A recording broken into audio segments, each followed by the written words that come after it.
हर सुबह की तरह आज भी सोनपुर गांव धीरे धीरे गुलजार हो रहा था और हर तरफ खुशियां ही खुशियां छाई थी।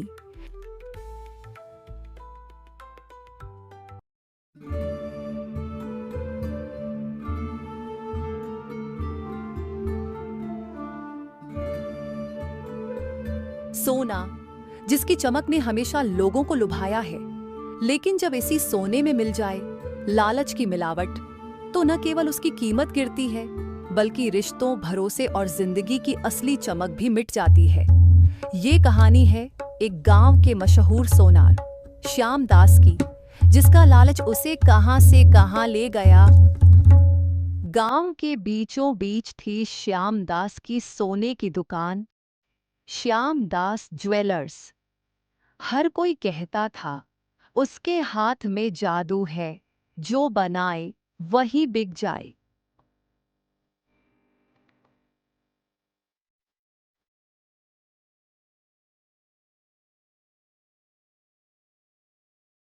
श्यामदास भैया, आपकी बनाई चूड़ियां तो पूरे मेले में सबसे ज्यादा चमक रही थी। मेरी बहू बहुत खुश है आपकी बनाई गई चूड़ियां पहनकर। अरे बहन जी, मेरे काम में कमी हो ही नहीं सकती।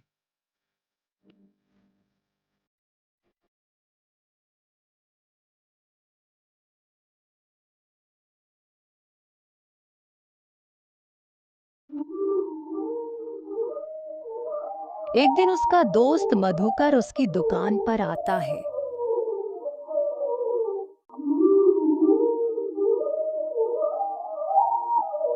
अरे, और श्याम दास कहाँ है रे? तुम्हें कब से तुझे आवाज लगा रहा हूँ।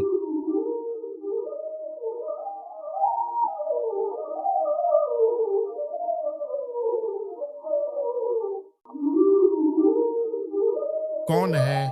बाहर अंदर आ जाओ।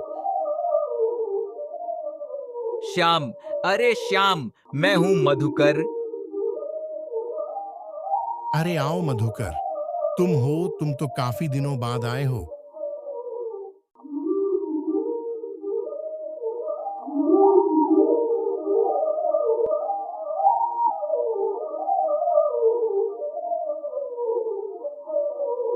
सुना है शहर में सोनार लोग सोने में थोड़ा तांबा मिलाकर ज्यादा मुनाफा कमा रहे हैं। मतलब सोने में मिलावट? अरे हाँ, लेकिन कौन पहचान पाएगा? थोड़ा सा तांबा, थोड़ा सा लालच, बस मुनाफा ही मुनाफा। श्याम दास चुप हो जाता है। उसकी आंखें चमकती हैं, जैसे कोई खतरनाक सोच मन में घर कर रही हो।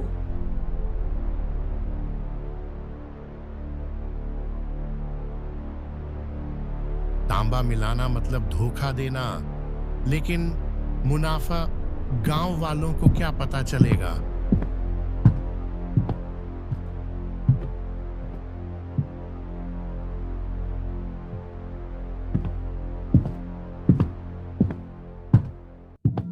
लालच का पहला कदम अक्सर बहुत छोटा होता है, लेकिन उसका असर गहरा। श्यामदास सोने में थोड़ा तांबा मिलाता है, कंगन बनाता है और खुद मुस्कुरा उठता ज्यादा है। सोना बच गया, अब असली मुनाफा तो अब होगा। धीरे धीरे वह रोज ऐसा करने लगता है। गांव में उसकी बिक्री और भी बढ़ जाती है।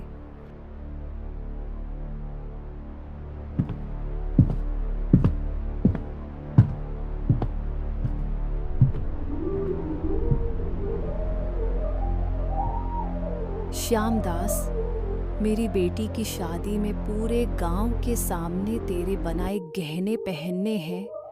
कोई गलती नहीं होनी चाहिए। आप बस देखती जाइए ठाकुरनी जी, ऐसी चमक होगी कि सबकी नजरें टिक जाएंगी। लेकिन इस बार उसने ठान लिया था, थोड़ी और मिलावट, क्योंकि ऑर्डर बड़ा था और लालच उससे भी बड़ा।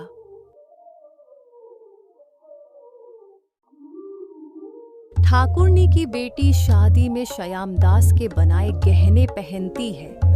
सब देखते ही रह जाते हैं।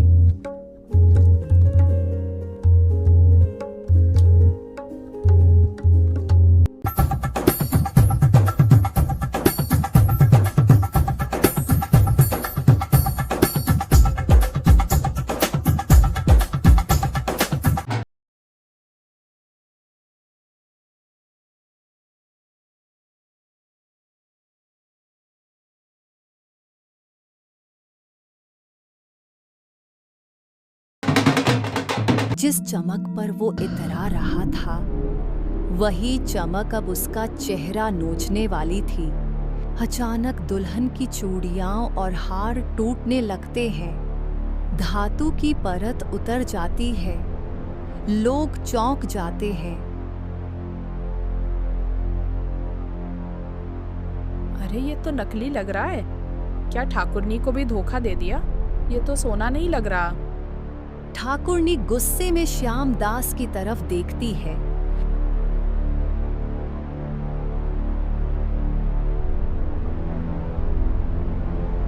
श्याम दास, तूने मेरे साथ धोखा किया है।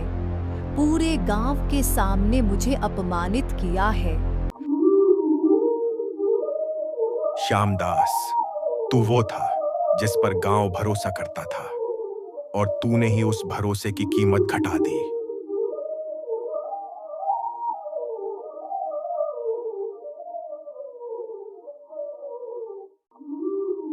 झूठ और लालच की दीवारें बहुत चमकती हैं, पर टिकती नहीं।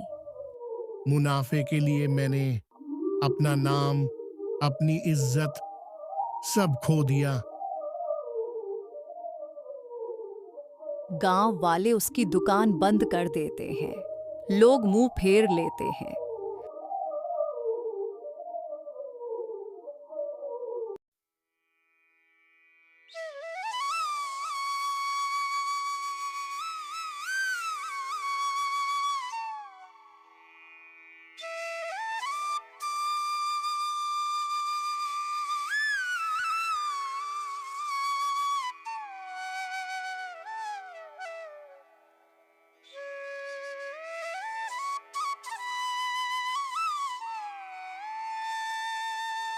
कई सालों के बाद अब श्याम दास बूढ़ा हो चुका है। पुरानी टूटी दुकान के भीतर श्याम दास अकेला बैठा है। दीवारों पर मकड़ी के जाले हैं और तौल पर धूल जमी हुई है। बाहर से कोई दस्तक देता है। थक थक थक श्याम दास उठता है। दरवाजा खोलता है। सामने एक अजनबी साधु खड़ा है। आंखों में अजीब सी चमक।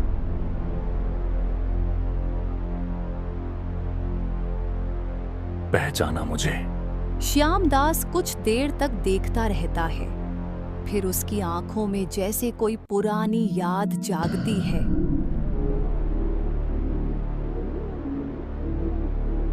आप वही तो नहीं जिसने मुझसे कई सालों पहले सोना खरीदा था? वो पहला टुकड़ा जिसमें मैंने तांबा मिलाया था।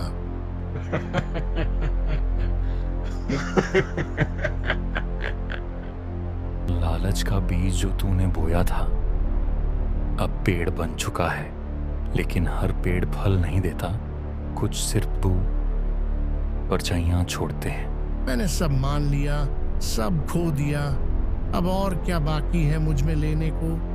तेरे भीतर अब भी चमक है, पर ये सोने की नहीं, पछतावे की है। साधु अपनी झोली से एक छोटा सा डिब्बा निकालता है और उसे पकड़ाता है। इसे संभाल कर रख। जब इस सोने की चमक तुझे सच्चाई दिखाएगी, तब तू समझेगा कि असली कीमत क्या थी।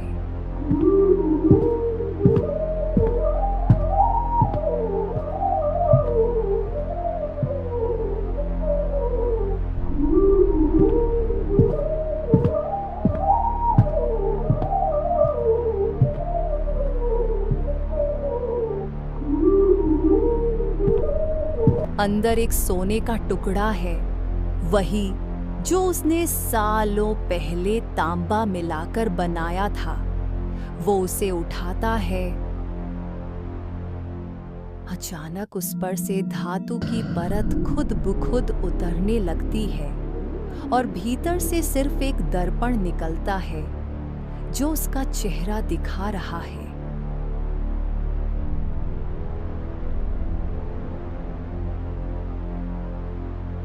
श्यामदास की आंखें फैल जाती हैं। उसका चेहरा अब धीरे धीरे उसी तांबे जैसी परत में ढकने लगता है। वो चीखने की कोशिश करता है, लेकिन आवाज नहीं निकलती। जिसने सोने में मिलावट की थी, अब खुद सोने में बदल गया, ठंडा, बेजान और हमेशा के लिए चमक में कैद।